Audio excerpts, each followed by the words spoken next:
Hello, আসসালামু আলাইকুম। Welcome to my new video. তো আজকে আমরা রওনা দিচ্ছি বরিশাল 30 গোডাউনে। তো 30 গোডাউনের পিছনের রাস্তায় পানি ওঠার কারণে দেখুন কি অবস্থা।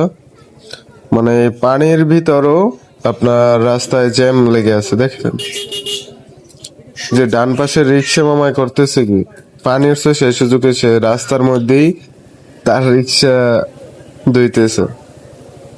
কি একটা অবস্থা দেখুন,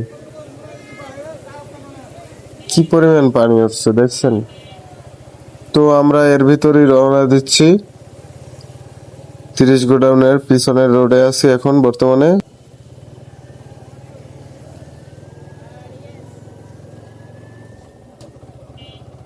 ভিডিও চলতে থাক।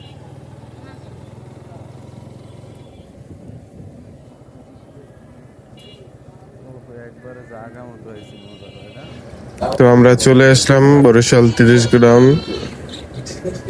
তো এখানে আগে বাইক ভিতরে নিয়ে যাওয়া যেত, তো এখন আর কি এইখানে এই করছে, যার কারণে বাইক ভিতরে নিয়ে যাওয়া যায় না, সেজন্য এখানে পার্কিং করে রাখলাম।